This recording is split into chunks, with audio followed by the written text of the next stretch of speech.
Welcome to Inspiring People, the show about inspiring people, those who are inspired and those who inspire others. We all know them. They're good examples, they're supportive, they embrace life, they live inspiring lives in their day-to-day actions, and in turn, inspire others to do the same. Hi, and welcome to Inspiring People.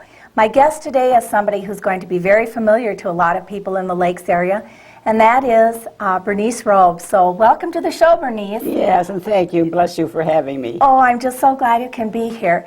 And because this show is being done not only for entertainment value, but also for historical reference, would you state for our viewers, please, your full name and where you live? Bernice M. Manada is my middle name.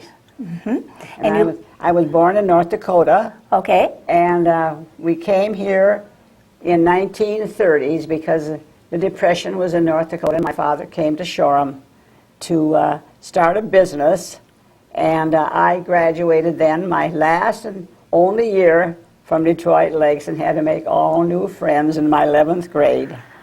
So That's difficult to do. But yes, it was. I had a couple of friends, you know, and now that I'm getting older, I know a lot of my friends that I graduated with. Sure.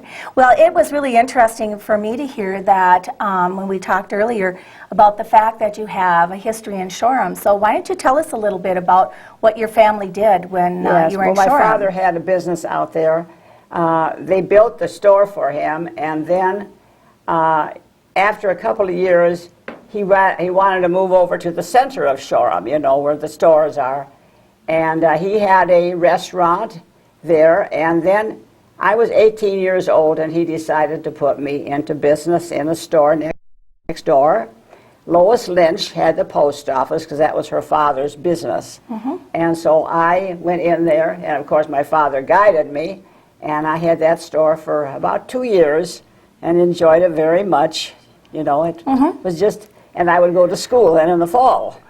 Okay, well that's interesting to know because most people, I think, identify you with one profession, and that is that you are a well-known piano teacher. I did have to give up my teaching for 4 years because my father wasn't feeling well, and I came back here. I had been in a little town in North Dakota for 4 years and taught piano out there, 50 cents a lesson. Oh. And my father wasn't feeling well, so I came back, and I went to work for Nash Finch. She got me a job at Nash Finch Wholesale House.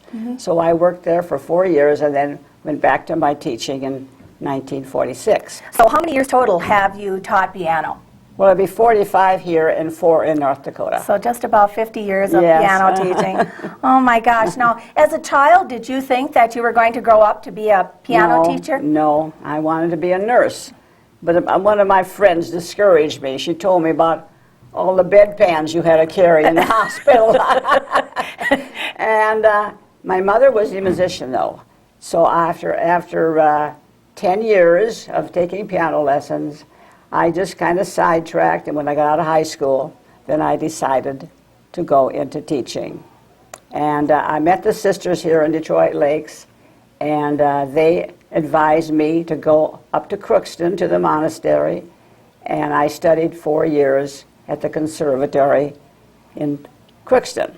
And then you started taking on students, right? Yes, And go ahead. In fact, they gave me 40 students up there too. Oh, they did? That I taught, yes. Oh my gosh. Well, I know you showed me a document that has a list in it of all of the students that you've taught over the years and the years you taught them. That was here too. That's in Detroit Lakes, right. And so can you tell the viewers how many students total you have taught? 796. Right, yes. just about 800 students that Ms. Shoreham has taught over the years. My enrollment was between 80 and 90 a week. A week. I taught 6 days a week.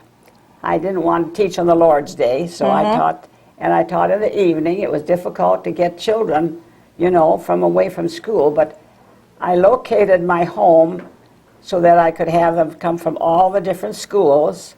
They would walk over, and some would come during their noon hour and bring their sack lunch along, and then I would give them a lesson, and that's the way I worked 80 to 90 students. Oh my gosh, that's hard to believe, yes. But I know it's true, and a lot of those students will be watching this program, I hope, and get a chance to see you talk about your life a little bit. What I know, besides teaching music, you also played the organ and the piano, and Yes, I did that. Yeah, I played the organ at Holy Rosary from 1946 to 67, and then they built the new church, and my choir director, Louise Day, who everybody knows, moved to Moorhead, and by that time I thought, well, maybe I should let a younger generation take over on the organ. So that's what I did. But now, since I've retired in 1991, I go up to Emmanuel Nursing Home and play the Mass every Friday up there. Keep my fingers limber. Yes. Oh, good for you. I know they really appreciate it. I'm sure Yes. they do. So what do you think, Bernice, is you would like your legacy to be in terms of what you've done in your life? What would you like your legacy to be? Well, I just think that I was a compassionate and giving person. I gave a lot of my life to these students, and I I hope that I'm humble and make a good example. Well, you are all of those things. There's no doubt in my mind. We talked a little bit, too, about, I told Bernice that I was going to ask her if she could have dinner with any two famous people, any two people from history who you'd like to have dinner with. Yeah. And who did you tell me? No surprise, but... Beethoven and Mozart, and I think I would like it with the Holy Father, too. The Holy Father, yes, too. So. I met the Holy Father in Winnipeg when he was up here. Oh, okay. Yes. And they probably that would be a delightful conversation, Right. wouldn't it? Yes. And do you have a hero in your life? Did you have somebody you looked up to or admired or still do? Oh, well, I am very much a Republican. Okay. So I look up to him.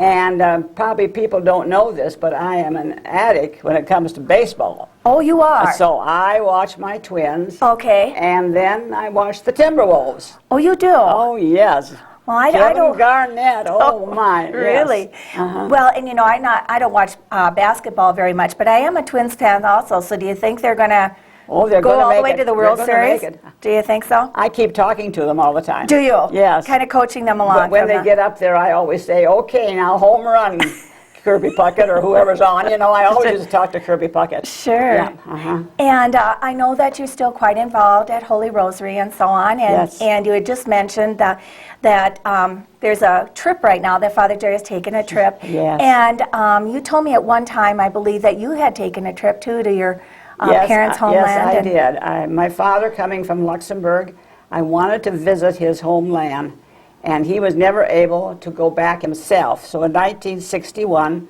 I was over there, and lo and behold, the Berlin Wall went up, and here's President Kennedy sending over all these planes over into Germany, and I was at the National Cemetery where General Patton is buried, and these planes were going over, and it gives you kind of a weird feeling. And I know my cousin and I wondered if we were going to get back home, Sure. you know, because it was very dangerous over there at that time.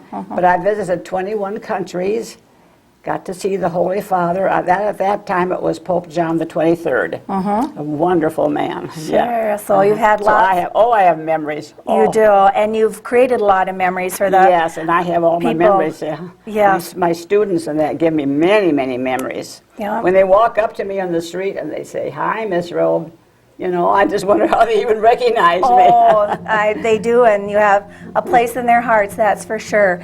One of the things that we might want to mention too is that you have written a story about your family and about your life, Yes. and just kind of pulled that out of the drawer and said, "Oh, by the way, I did this on a day when the weather was bad," right? That's when you Yeah. started it. So. Well, I just had one brother, and he has 6 children. He lives in Iowa. And my 6 children are scattered all over the United States. They're in Oregon, they're in Missouri, they're in Indiana and Illinois and Texas, so I don't get to see them very often. No. I have one favorite niece that comes, and you know what her favorite day in coming here is? When we have the sidewalk days, you know, for Crazy Days. Oh, yes, They wanna come. that's a popular event. It's time for us to close, but I just wonder if you would like to just give a quick message, maybe a sentence or so, to all of your students out there. Well, I want to bless them all for being so patient with me and putting up with me all those years. I'm sure there were a lot of hard times when I didn't have them practice. Okay, well, it's been my pleasure, real pleasure, Bernice, to have you on the show. My pleasure to have you, too. Thank you so much. I hope it turned out okay. Oh, it will be fine. Thank you so much. Good. If you have an idea for a guest on this program, please send it to Inspiring People, Box 1408, Detroit Lakes, Minnesota 56502.